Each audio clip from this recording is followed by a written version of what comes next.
My name is Siti Aisha and I will start this presentation with the short story information.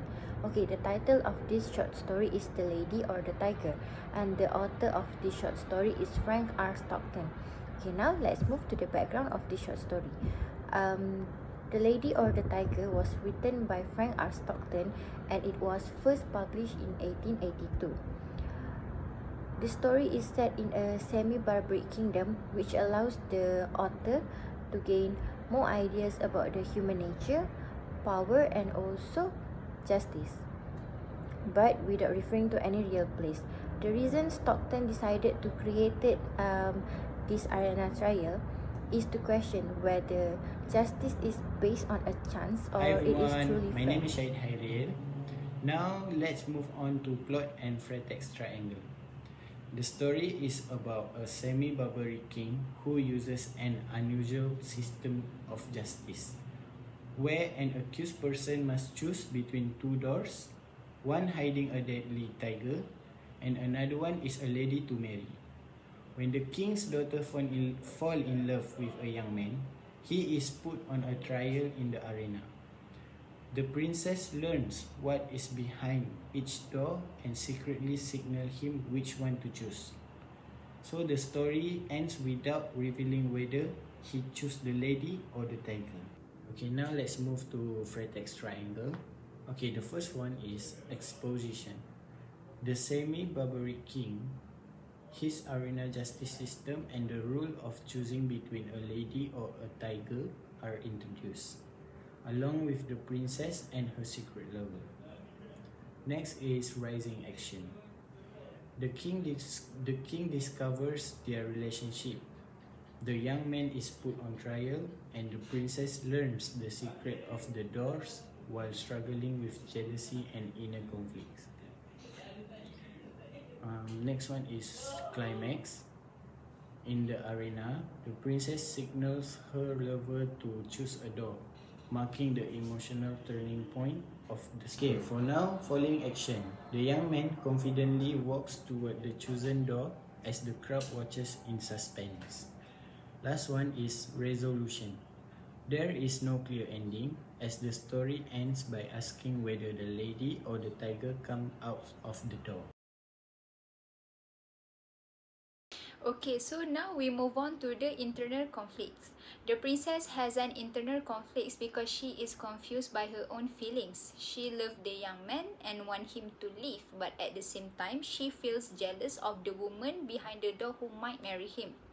The quote, "Her soul at white-hat beneath the combined fire of despair and jealousy," shows how strong her emotions are.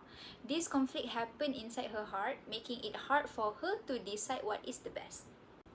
The second internal conflict is about the young man because he feels scared and unsure. His life depends on the princess' signal, so he must decide whether to trust her or not. He is afraid of dying, but he believes that the princess loves him and will help him. The quotes when it was that his quick and anxious glance asked the question which show his fear at that moment. The external conflicts happen between the young man and the king. The young man, who is a commoner, fall in love with the king's daughter, which is not allowed. Because of this, the king punished him by sending him to the arena, where his fate depends on chance. The quotes, "The yacht was immediately cast into prison and a day was appointed for his trial in the king's arena," shows these conflicts clearly. Okay, now I'm gonna talk about theme. This story shows that every decision has consequences and we cannot always predict the outcome. The young man must choose a door and that one choice will decide if he lives or dies. The audience also does not know what will happen, which creates suspense. The quotes about people not knowing whether they will see a bloody slaughter or a hilarious wedding shows how uncertain and risky every decision is in the king's arena. This slide shows that the king's idea of justice is not truly fair. Instead of using evidence or reason, the king lets chance decide a person's fate, whether the accused person lives or dies depends only on which door he opens.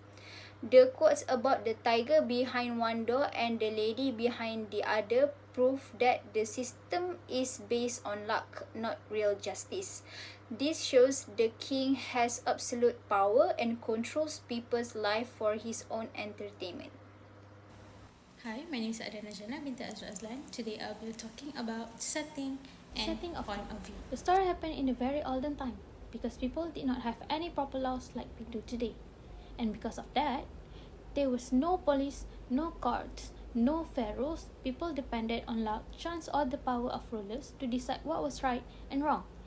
Because of this, justice was often cruel and unfair. This old-time setting helps us understand why strange and harsh punishment happened in the story. So the story is set in a very olden time to show how different life and justice were to compare. The setting of place is the story is a fictional semi-barbaric kingdom. This is shown in the line, in the very olden time there lived a semi-barbaric king. This tells us that the place is not real and that the kingdom is a rule in a cruel and a civilized way. The main location of the story is the King's Arena, which is a large public amphitheater. This is proven by the line the fate of the accused person would be decided in the King's Arena. This shows us that decisions about punishment are made publicly and not unfairly, not through a proper court system. Okay, now let's move on to the character and characteristics in this short story. The first character, we have the king. The king is an antagonist character. Why he is an antagonist? Because he is the main character of this short story. And the character of the king is he is cruel and merciless. Why? Because the accused person was subjected to no guidance or any influence. That shows how cruel the king is. Apart from that, the king also believed that his justice system is fair. Why? Because in the short story, it already stated that this was the king's form of justice. By that sentence, we already know that he is someone who thinks that his justice system is fair enough. Okay, other than the king, we also have the princess, which is the king's daughter. Okay, for the princess, she is a supporting character. Why? Because her character is the opposite of the king's character, so that makes she a supporting character or a protagonist. And her character is passionate and strong-willed. Why? Because the princess, she had a soul of a fervent and imperious as that of her father. So that is the proof that she is a passionate person just like her father. Apart from that, she is also intelligent and observant. Why? Because she already knew behind which door was the lady. When the young man was accused and was forced to choose the door, the princess already know which door had the lady behind it, which is a supporting character just like the princess. The lady character is beautiful. Why? Because the lady was a type of someone who are intensely admired in the country. That's why the lady was chosen to be behind the door. Apart from that, the lady was also known as an innocent person because in the short story, it already told us that it was one of the fairest and loveliest damsels in the land. That shows how innocent the lady was.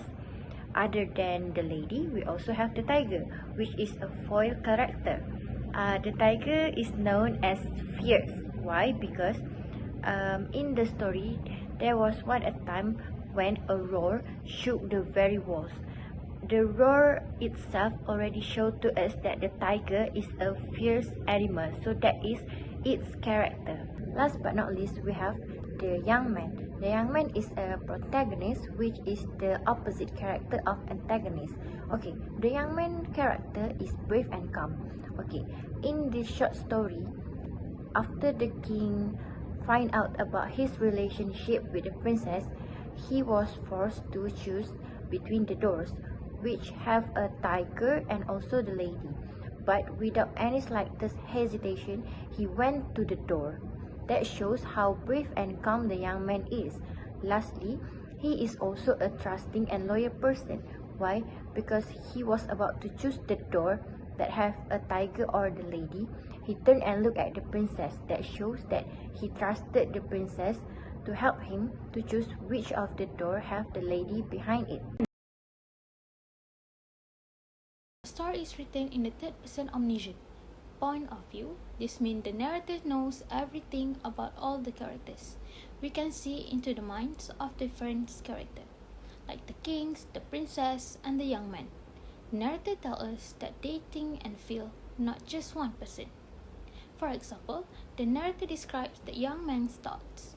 When he looks at the princess, this is shown in the line, he saw by that power of quick perception which is given to those whose souls are one, that she knew behind which door crouched the tiger and behind which stood the lady.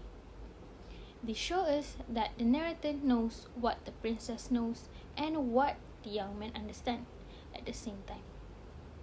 Because we can see inside the minds of different characters and know their thoughts and feelings, and we believe that the story is written in the third person omniscient point of view. Hi, my name is Nur Nabila, and I'm going to explain about literary devices. First one, we got irony. What is irony? Irony is a contrast between what is expected and what actually happens.